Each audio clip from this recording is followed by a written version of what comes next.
Hello, this is Joseph Kazari. I am the instructor and lab coordinator at Mississippi College Pathology Department. And today we're going to discuss Experiment 7, which is cellular reproduction and Mendelian genetics. All right, a few things are expected of you today. All right, our three main goals after you leave in lab this week is one, to identify the phases of the cell cycle. You'll be looking through a microscope at onion root tips. You will draw and determine what phase of the cellular cycle they are in. Is it an interphase or part of mitosis, like prophase, metaphase, anaphase, telophase? Be familiar with that, because it does not always look like an image from your textbook. The other item is to read a karyotype.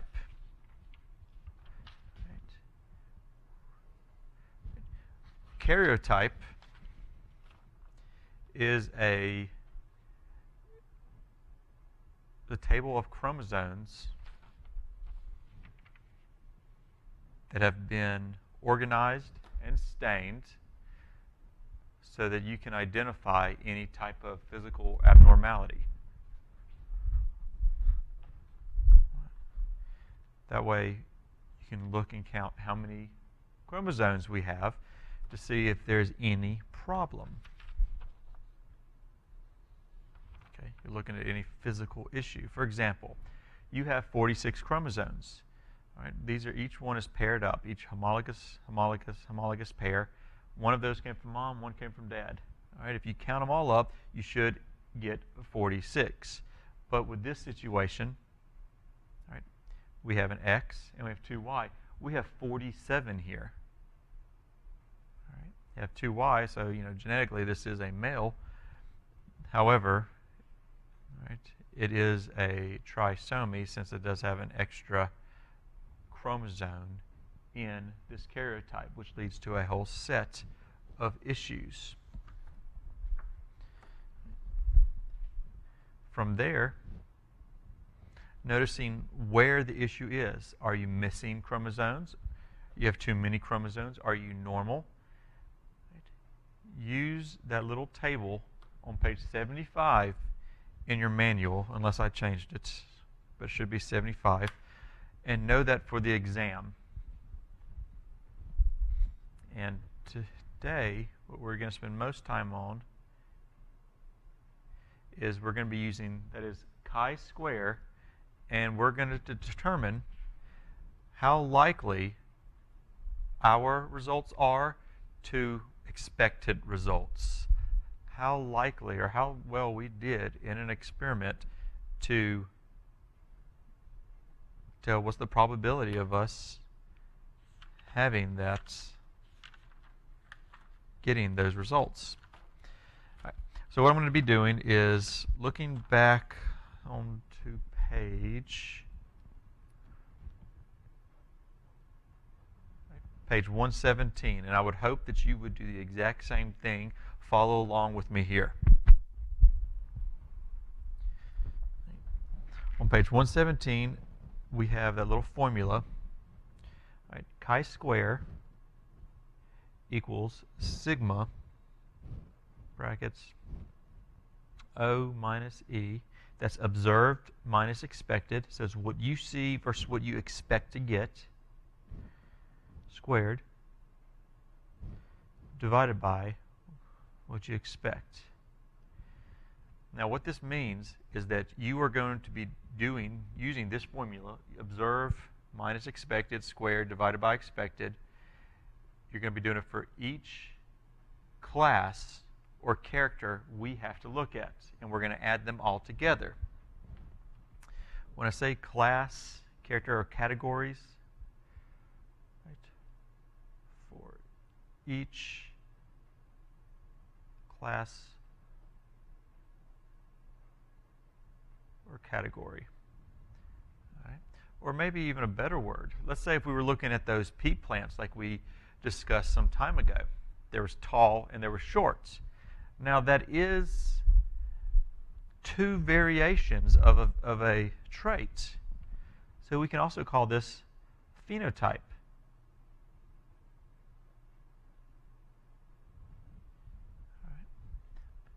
So if we're talking about a tall plant and a tall plant and a short plant variation, then that will be two categories.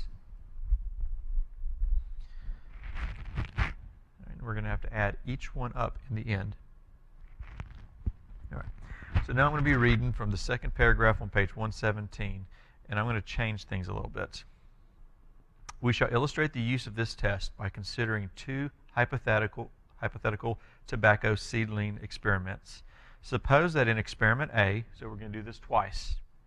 Experiment A, we have obtained 85 green seedlings and 35 albinos, which is white.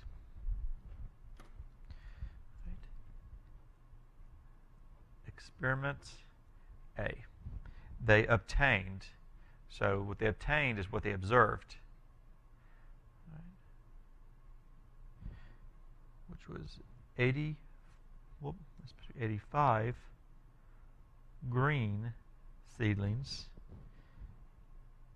and 35 albinos. The total sample would then have been 120. So we got a total of 120. So we need to figure out what's expected. In this experiment, it tells you, if we read on, and the expected ratio would have been 3 to 1, or 90 to 30. Now it tells you 90 to 30 in the manual, but let's assume you don't know that. We expected a 3 to 1 ratio. That is 3, let me check this again, 3 green for every 1 albino. If you know the total and the expected ratio, then you should be able to figure out what's expected here. Now I'm going to show you how I do that. We're going to do this twice, and you're going to be doing it as well in class. All right. So between every 4 items, we expect 3 of those items, or 3 parts, to be green, 1 part to be albino. So we have a total here of 4 total parts, 3 plus 1. We can divide this total into 4 parts. 20 divided by 4.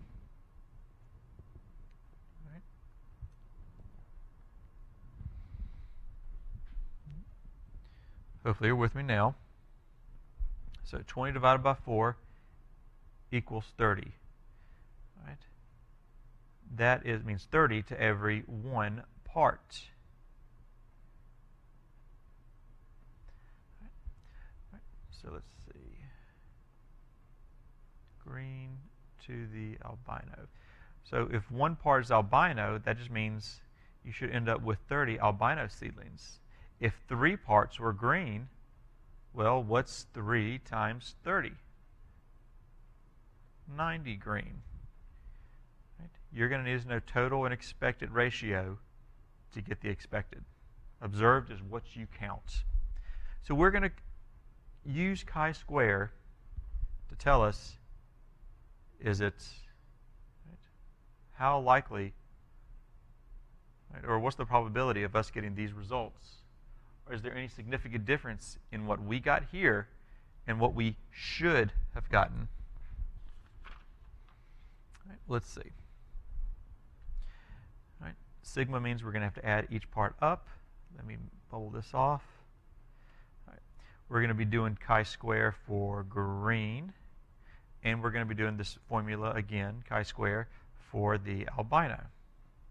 Now I'm just going to go ahead and set it up. What we see up here, all right, we observed 85 green, but we expected 90. Square that. Divided by what you expected, 90. I'm just going ahead and setting it up. As for albino, we observed 35 albino. We expected 30 albino. Right? Squared divided by what you expected, which was 30. So we're going to work through this. Let's go down one line at a time. That leads us to 5. Yes, it's a negative 5, but it cancels out. Doesn't really matter at this point. Right. Divided by 90. That's 25 divided by 90, which I believe, let's go with 2 decimal places, is 0.28 is what the chi-square is just for the green phenotype or category or class.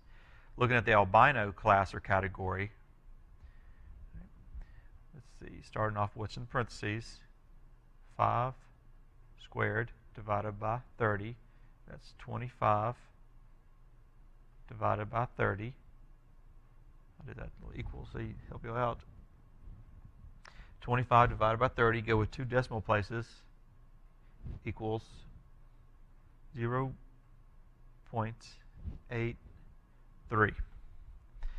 Since we have sigma up here, which means we have to add each one of these together. So to get the chi-square, you add that together, you get 1.11. So what does that tell us? Right now, not much.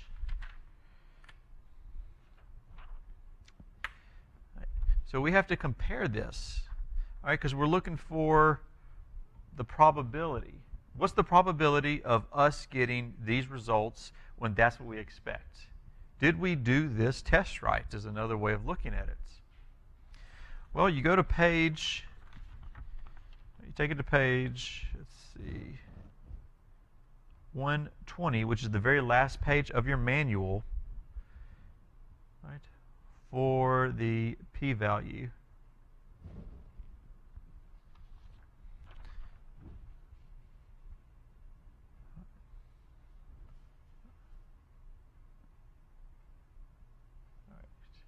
Table 3, value of chi-squares. First thing we need to figure out, okay, we have our p-values up here. Notice we're separated with this dark brown, this dark black line. Okay, so p-values up here. All these below that dark line are the chi-square values. Right. We're allowed to get, right, in terms of variability or probability, right? These are proportions. 99% of the time, we should get some value that we'll look at. 95% of the time, we're allowed to make mistakes. But as we get down to the 10, past the 10, and into the 5, when we get lower than 5, that's 5% of the time, that usually indicates that we made a significant error. So this is how we're going to read it. Degrees of freedom, C minus 1. C refers to, right over here, class or category. Since we had 2 classes, green and albino, then C equals 2. But according to this, right, we should take the class and subtract it from 1. Subtract 1 from it. So therefore, our value now is, we're going to use this degree of freedom, 1 degree of freedom. Now we move along horizontally, and we're looking for our chi-square value, 1.11. You're not going to find it, but you should be able to find where it should sit, which you can see my little pencil marking right here. So you find that. That's where the 1.11 should be, somewhere between there. And you follow it up to the p-value. This tells us the probability. This is 99%, 95%, 80%, 50%, 30, 20, and so on and so on. So the probability of us getting, right, these observed results is between 0.30 and 0.20.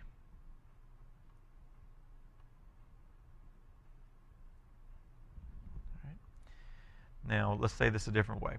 The probability of getting this,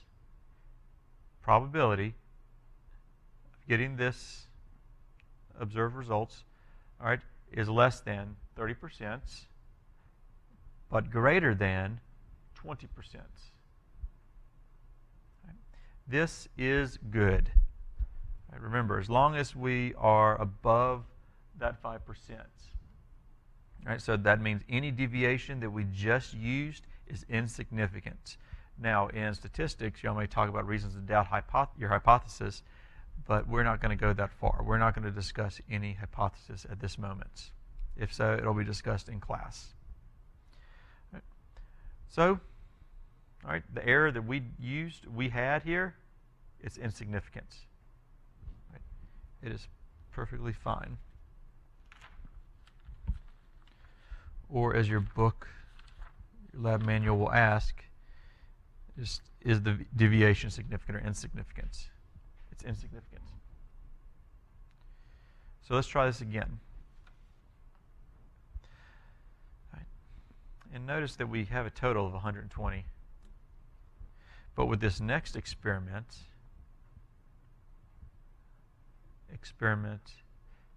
B, it's a little different. So I'm going back to page 117 to finish this up. In hypothetical experiment B, in the middle of the second paragraph, suppose that we counted a total of 32 seedlings. A total of 32. Already, excuse me, there we go. We're going down from 120 to 32. This is a much higher sample size, which usually gives you better results. Lower sample size usually gives you lesser results that are not as clean. So I'm assuming something bad is going to be happening here. Suppose that we had counted 32 seedlings, and we observed 19 green and 13 albino.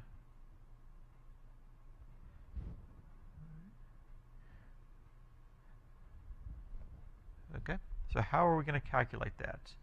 Well, it's the same formula. We're using the expected ratio of 3 green to 1 albino. Now remember, if you know these two, we can figure out what is expected, because what's expected is we have 4 parts. 3 green, 1 albino.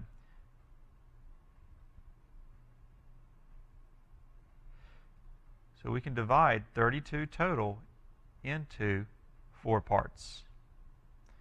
Right, so when we reduce that, we got, what was that? I think it's 8. Right. That means 1 part should be 8 of these seedlings. Right. So for the albino, that's 8. We expect 8 albino seedlings. 8 times 3 is 24 green seedlings. And notice when I'm doing my ratio here, I'm putting what it represents with each one. I'm not just putting numbers. Numbers get a little confusing. It's always good to give a definite value or showing what it represents when you use your ratios. All right. So you just calculated. We just figured out what's expected. Now we have to do chi-square. We have to do it once for the green, and we're going to have to do it once for the albino. So as for the green, observed, we observed 19 green minus expected 24 square, all divided by what's expected, which was 24 green. Just going to go ahead and set the other one up. As for your albino, we observed 13 albino seedlings minus what we expected, 8 squared, divided by what you expected, which was, once again, 8. So working this down, so now I'll just go one column at a time. That is 5. Yes, it's negative 5, but it doesn't matter because we're squaring it. 5 squared divided by 24. That's 25 over 24, which gives us, let's see, for calculator up, it's 1 point something.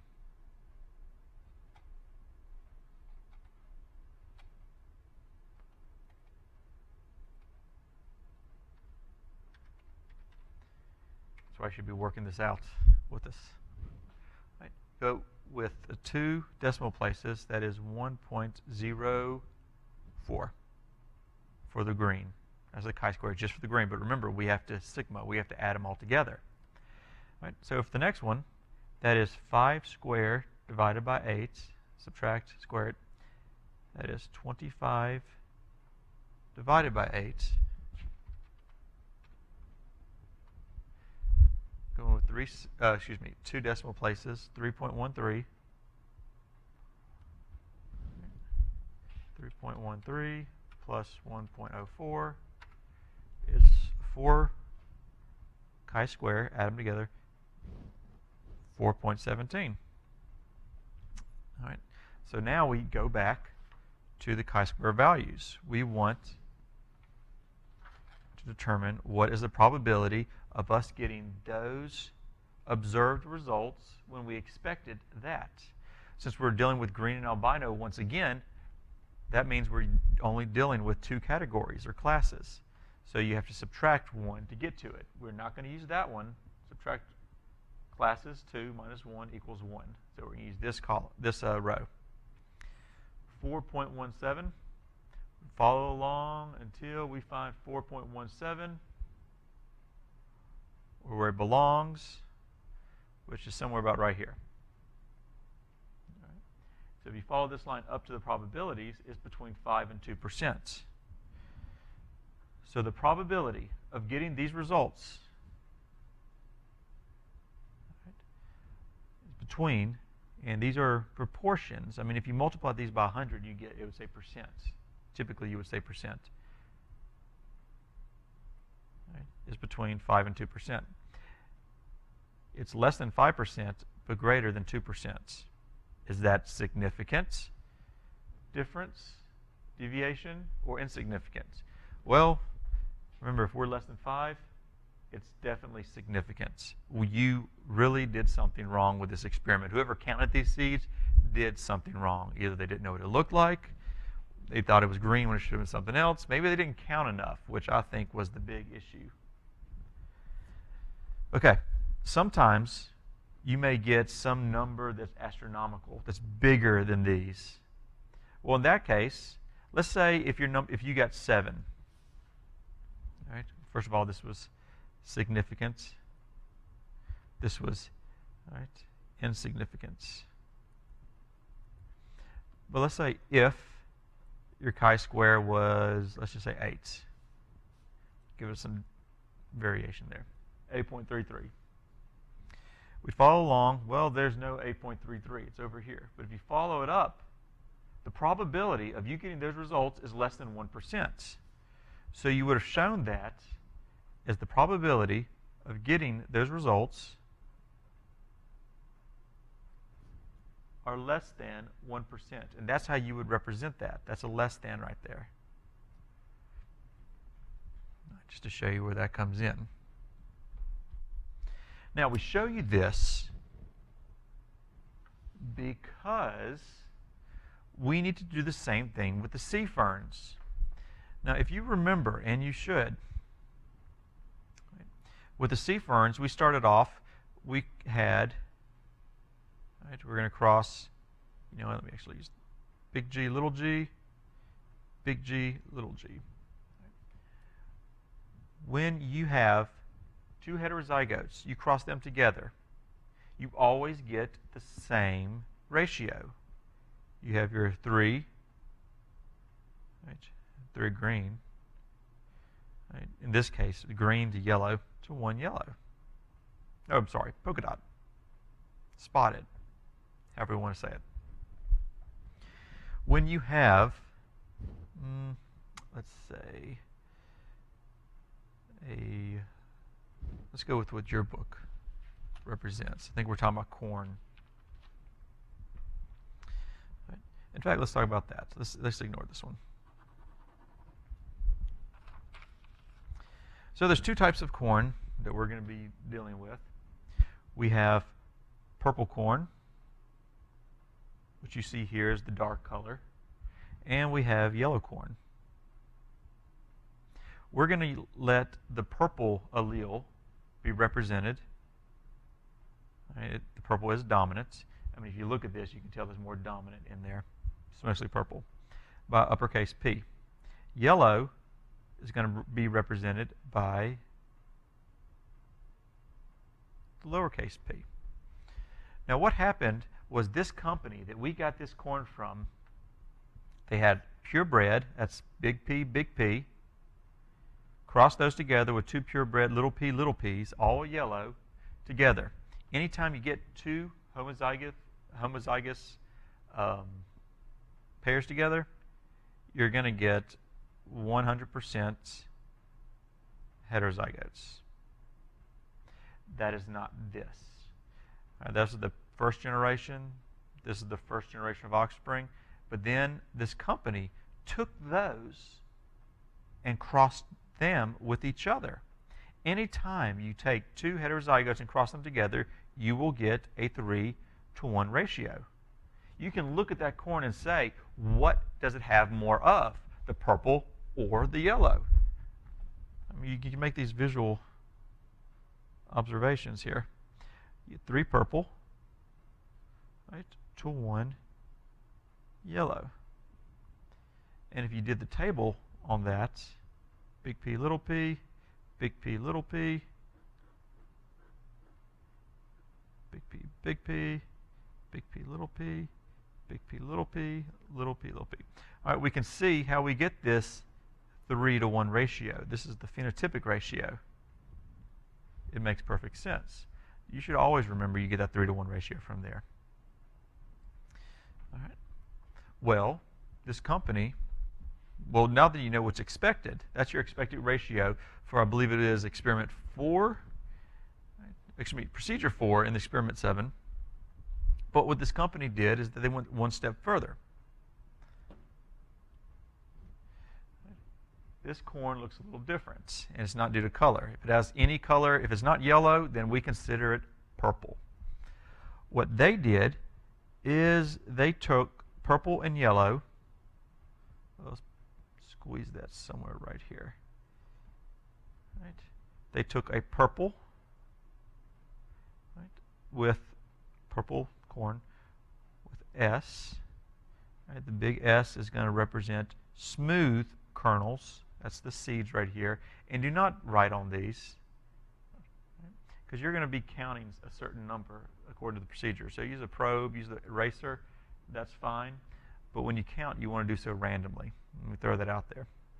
So a lowercase s would represent wrinkled or rough. And that's what we can see here. Right? You can see how they might have little dips in them. That's okay. But you can see how some are definitely a little rougher than others. It looks like they're kind of shriveling up. Right? You can see there's not a lot of them, so obviously we'll have less of those. So what they did is they took the purebred, smooth purple plants, and they crossed them with the purebred, yellow, wrinkled plants, corn. And what they got, those are two homozygous, that's double homozygous dominant, double homozygous recessive. And they got 100% double, let me just put 100% there, heterozygotes.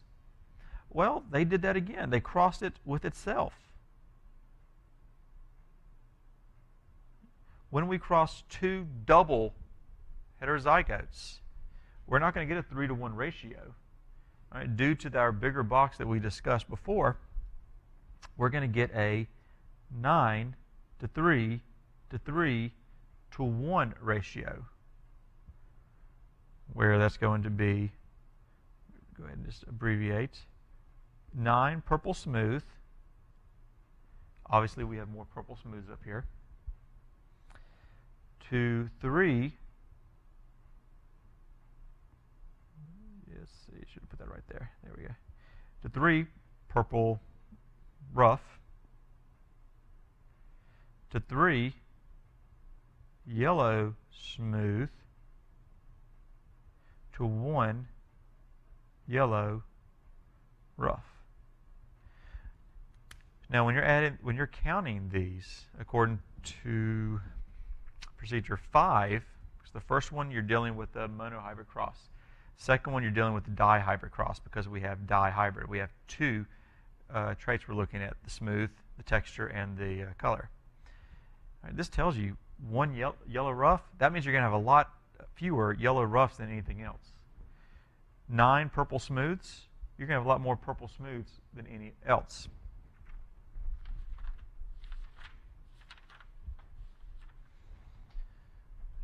So what we just went over here is you now know your expected ratio. You find out how many total you're going to count, you're supposed to count in your procedure, and you can figure out what's expected. Observed is when you're actually going to figure out how many purples in one. If you notice, this one has no rough. It's not wrinkled at all. Right? You're going to go through it randomly. A good idea to do is probably just count maybe 4 or 5, turn it a few times, count 5 or 6, count it a few times, turn it a few times, count a few more.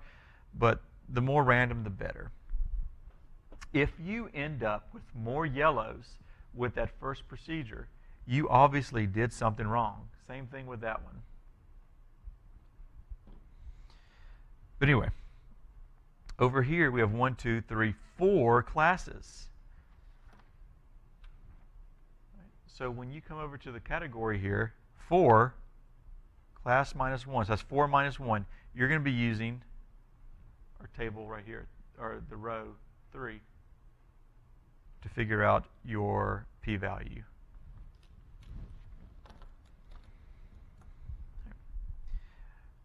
Now, what is a very good idea to do is once you do that as a group in your lab or with your lab group, go back to page, let's see, page 37 and 38. Let's see, I think we are,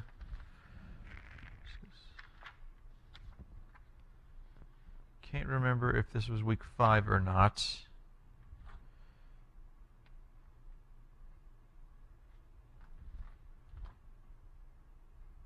So if it is or is not, you need to go back and count. Make sure your instructor tells you. All right, they will tell you. Count your sporophytes. They should be full grown now. You're looking at spotted or you're looking at green. Right. Now that you know how many you should have, right, go to page 37 and 38 and use the chi-square calculation to figure out, right, what's the probability of you getting the results for the gametophytes.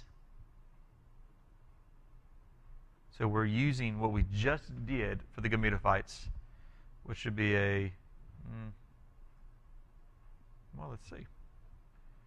I told y'all this is what they were. All right.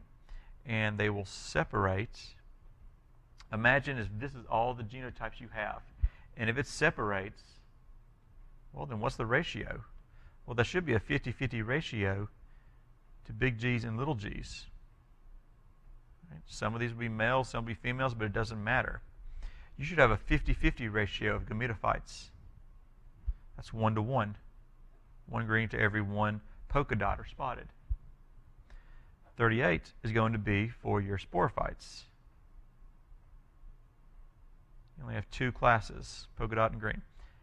As for this, right, when it came together, right, remember this represents meiosis.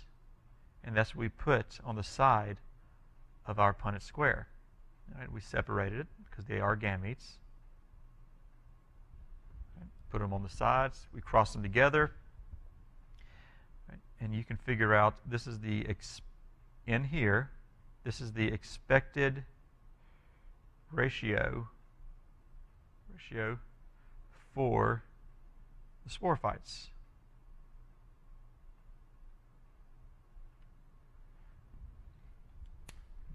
You're only looking at the phenotype. So what does this one look like, that one look like, that one look like, and that one look like? You're still only going to have 2 classes. Categories, we can call them.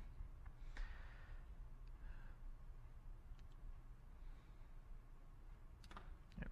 So what's really smart to do is go ahead and take care of that before you even leave the class. Do that with your lab group.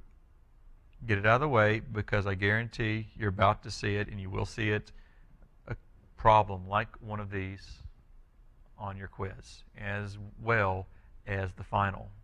The question is, how prepared are you going to be? So use your time wisely. Right. And once again, this is Joseph Kazari for Experiment 7, and we are out.